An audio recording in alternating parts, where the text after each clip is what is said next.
திருக்குடந்தை ஸ்ரீ சக்கரபாணி பெருமாள் திருத்தல மாஹாத்மியம். ஸ்ரீ சத்குரு கூறினார், ஒரு முறை சூரிய கடவுள் தாங்க முடியாத கோபம் கொண்டார். தெய்வங்களுக்கும் மனிதர்களுக்கும் மத்தியில் நான் ஒருவனே உயர்ந்த இறைவன். ஞானிகள் எப்போதும் என்னிடமிருந்து நேரத்தை தீர்மானிக்கிறார்கள். முழு பிரபஞ்சமும் காலத்தின் கட்டுப்பாட்டில் உள்ளது மற்றும் நான் காலத்திற்கு காரணம். சந்திரன், செவ்வாய், புதன் மற்றும் கடவுள்களின் ஆன்மீக குருவும் குறிப்பிடப்பட்டுள்ளது. சுக்கிரனும் சனியும் எனக்கு நாளுக்கு நாள் சேவை செய்கின்றனர். ஒவ்வொரு நாளும் உண்மையை காணும் ஞானிகள் என்னையே தியானிக்கிறார்கள். அர்க்கியம் அளித்த பிறகு அவர்கள் நம்பிக்கையுடன் சாவித்திரியை ஜபிக்கிறார்கள். நான் இல்லாமல் இந்த உலகம் சந்தேகத்திற்கு இடமின்றி இருளாகிவிடும். நான் காலையில் எழுந்த ஆண்களை அவர்களின் கடமைகளில் ஈடுபடுத்துகிறேன். அவர்களின் செயல்களை நான் தினமும் காண்கிறேன். பூமியில் வாழும் அனைத்து உயிரினங்களின் ஆரோக்கியமும் என்னிடமிருந்து மட்டுமே இருக்கும். நான் பெருமையின் தெய்வம். எல்லா உயிர்களுக்கும் நான் கண். நான் இல்லாமல் அனைத்து உயிரினங்களும் நிச்சயமாக குருடர்கள்தான். நான் பிரம்மா, விஷ்ணு, ருத்ரன் மற்றும் மகேஸ்வரன். நான் ஒருவனே பரம பிரம்மன் மற்றும் எல்லா தேவர்களும் என்னை பற்றி அறியாமையால் முட்டாள்கள். எல்லா உலகங்களுக்கும் ஆண்டவர், தலைவர். அவர்கள் என்னை இகழ்ந்தது பல தீய செயல்களை செய்கிறார்கள். இந்த பயங்கரமான கலியுகத்தில் பிராமணர்கள் மிகவும் சோம்பேறிகள்.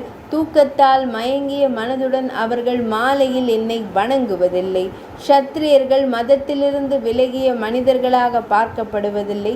சிங்கத்தின் இடத்தை பிடித்த முட்டாள்கள் அக்கிரமத்தை அதிகரிக்கிறார்கள். வணிகர்கள் அனைவரும் பேராசை கொண்டவர்களாகவும் நியாயமான விற்பனை இல்லாதவர்களாகவும் இருந்தனர். அவர்கள் தொடர்ந்து செல்வத்தை பெறுவதில் ஈடுபட்டுள்ள மக்களை துன்புறுத்துகிறார்கள். சூத்திரர்கள் நாத்திகர்களாக மாறி தேவதைகளையும் பிராமணர்களையும் நிந்தித்தனர். அவர்கள் 4 வர்ணங்கள் நிறைந்த பயங்கரமான கலியுகத்தில் வாழ்ந்தார்கள்.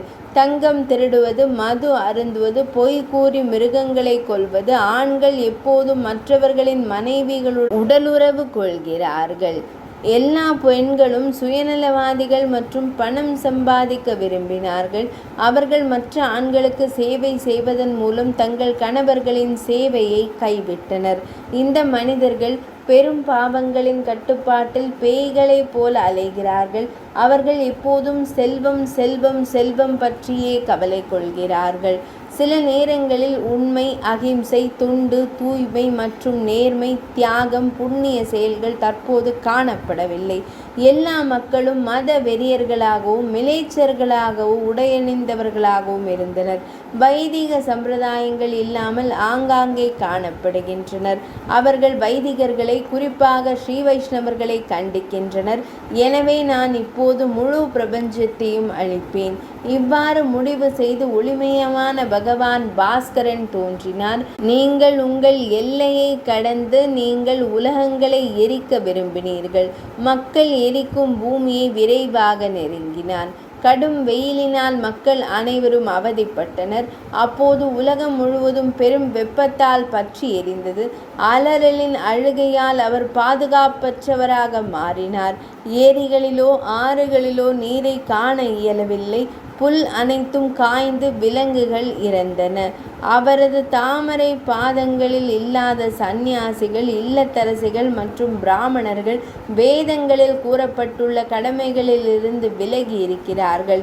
அஷ்டயோக யோகத்தில் ஈடுபட்டவர்கள் இவ்வுலகில் வீழ்கிறார்கள். முனிவர்களால் அரிதாக காணப்படும் அந்த ஸ்ரீஹரிக்கு எனது வணக்கங்களை சமர்ப்பிக்கிறேன். எங்கும் தானியமும் உணவும் இல்லை. அவர்கள் பசி மற்றும் தாகத்தால் மூழ்கினர். எல்லா மனிதர்களும் அலறல்களால் இறக்கிறார்கள். சூரிய பகவானின் கோபமும் உலக சூழ்நிலையால் ஏற்படுகிறது. இதை குறித்து ஆலோசித்த முனிவர்கள் அனைவரும் ஸ்ரீஹரியிடம் அடைக்கலம் புகுந்தனர். முனிவர்கள் கூறினார்கள், தேவர்களின் தலைவரே, பிரபஞ்சத்தின் அதிபதியே, பகவானே, கருணை கடலே, சார்ங்க பாணனே, சார்ங்கம் வைத்திருக்கும் பெருமாளே, பகவானே, சூரியனால் எரிக்கப்பட்ட பூமியை காப்பாற்றுங்கள். அதிர்ஷ்ட தெய்வத்தின் தலைவரே, பகவானே, தயவு செய்து சமாதானப்படுத்துபவரின் தந்தையை சமாதானப்படுத்துங்கள். காலக்கெடுவை உடைத்து அவர் உலகம் முழுவதையும் எரிக்க விரும்புகிறார். ஸ்ரீ சத்குரு கூறினார், பிரபஞ்சத்தின் அதிபதியான பகவான் ஸ்ரீ மகாவிஷ்ணு திருக்கையில் சார்ங்கத்தை ஏந்தியபடி இவ்வாறு வேண்டிக் கொண்டார். இறைவன் பிரம்மதேவர் சக்கரங்களின் அரசனான சூரியனுக்கு முன்னால் அனுப்பினார். சக்கரத்தில் பிரகாசம் அமைதியாக இருந்தது. ஆனால் சூரியனின் பிரகாசம் தாங்க இயலாததாக இருந்தது. கோபம் தணிந்த சூரிய பகவான் சக்கரபாணியிடம் பின்வருமாறு கூறலானார். சூரிய தேவர் கூறினார், பிரபஞ்சத்தின் தலைவரே, சக்கரத்தை ஏந்தியவரே, இந்த குற்றத்தை மன்னியுங்கள். உமது சக்கரத்தால் என் மகிமை இந்த உலகில் தாங்க முடியாதது. இந்த பயங்கரமான கலியுகத்தில் மக்கள் உண்மை மற்றும் மதம் இல்லாதவர்கள். நான் கோபமடைந்து இங்குள்ள அனைத்தையும் அழிக்க முடிவு செய்தேன். பரமபுருஷ பகவான் கூறினார், மன்னிப்பதே உயர்ந்த சமய கொள்கை, மன்னிப்பதே உயர்ந்த குணம், மன்னிப்பதே உயர்ந்த மகிமை, மன்னிப்பதே உயர்ந்த செல்வம். சூரியனே, நாமும் பூமியின் கடவுள்கள். மன்னிப்பதே ஆபரணம். நிச்சயமாக மன்னிப்பு மட்டுமே அணிய வேண்டிய ஒன்று. எல்லா ஆண்களும் முட்டாள்கள், குறிப்பாக இந்த கலையில். எனவே இந்த சந்தர்ப்பங்களில் மன்னிப்பு மற்றும் இரக்கம் இந்த வழியில் காட்டப்பட வேண்டும். சூரியதேவர் கூறினார், இப்படி இருந்தால் இந்த பாவம் செய்த மனிதர்களுக்கு எப்படி பிராயச்சித்தம் செய்வது என்று கூறுங்கள் ஐயனே. இல்லையெனில் அவர்கள் சந்தேகத்திற்கிடமின்றி வேதனையை மட்டுமே அனுபவிப்பார்கள். இறைவன் கூறினார், சங்கராந்தியின் புனிதமான நேரத்தில் வடக்கு சந்திரன் உங்களை நெருங்கும் போது காவிரி நதியில் நீராடிய நான் பானையின் மூலையில் நிற்பதை கண்டேன். பக்தியுடன் என்னை தரிசிப்பவர்களுக்கு நான் வரம் அளிப்பவன். பாவங்கள் அனைத்தும் அழிந்து சுப காரியங்கள் அடையும். இந்த கலியுகத்தில் அனைத்து மத பழக்க வழக்கங்களும் கைவிடப்பட்டால் மக்கள் எனது புனித நாமத்தை உச்சரிப்பார்கள். அது அனைத்து பாவங்களையும் அழித்து உடனடியாக விடுதலையை பெற்றுத்தரும். பிரபஞ்சத்தின் தலைவரை, நீங்கள் ஒரு சார்ங்கம், ஒரு சங்கம், ஒரு சக்கரம் மற்றும் ஒரு கதாயுதத்தை வைத்திருக்கிறீர்கள். இந்த வார்த்தைகளை தொடர்ந்து உச்சரிப்பவர்களுக்கு யமனால் தடையேதும் நேராது.